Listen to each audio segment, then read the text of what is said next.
আপনার জনশক্তি আস্তে আস্তে বৃদ্ধি পাবে। পুরুষের যে বিশেষজ্ঞটা আছে, এটা বড় বলতে আমরা বোঝাই একজনের যদি নর্মালি 2.5 ইঞ্চি পর্যন্ত থাকে তাহলে সে হচ্ছে স্ত্রী সহবাসে করতে পারবে, এর দ্বারা বাচ্চাও হবে। পুরুষের লিঙ্গটা হচ্ছে যখন সে উত্তেজিত থাকে না তখন ছোট থাকে, আবার যখন কারোর সাথে কথা বলে, মেয়ের সাথে কথা বলে, তখন এটা বড় হয়। এখন তো আমি বিবাহ করি নাই, জি। হুম। বিবাহ সামনে করব, সেজন্য আগ্রহ করতেছি আমি। আপনার যে বিসঙ্গটা ছোট 3.5 ইঞ্চি 4 ইঞ্চি বলছেন, এটা ভালো আছে, এটা নিয়ে কোনো টেনশন করার কোনো প্রয়োজন নাই। এটা নিয়ে কোনো কবিরাজি বলেন, হার্বাল বলেন বা কোনো ওষুধই খাবেন না। কারণ যেহেতু সামনে আপনি বিয়ে শাদী করবেন, আপনি একটু চিন্তায় আছেন যে এটা নিয়ে কোনো সমস্যা হবে কিনা, তাই তো?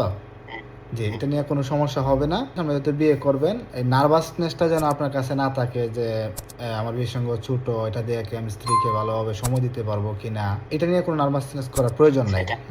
তো এখন যেটা আপনাকে করতে হবে সেটা হচ্ছে আপনাকে কিছু এক্সারসাইজ করেন ঘরোয়াভাবে। ঘরোয়া যে খাবারগুলো আছে যেমন কাঠবাদাম, কিশমিশ, মধু, কালো জিরা, হ্যাঁ, এইগুলো আস্তে আস্তে খাবার দাবার শুরু করেন। বাইরে রোদ লাগান, একটু দৌড়াদৌড়ি করেন, হাঁটাহুটি করেন। এতে করে কি হবে, আপনার টেস্টোস্টেরন লেভেলটা বুস্ট আপ হবে, আপনার জনশক্তি আস্তে আস্তে বৃদ্ধি পাবে। তো যখন একজন মানুষ পরিশ্রম করে, যখন বিয়ের সঙ্গের উপরে ব্লাড সার্কুলেশন বেশি থাকে, তখন হচ্ছে বিয়ের সঙ্গটা বড় দেখাবে।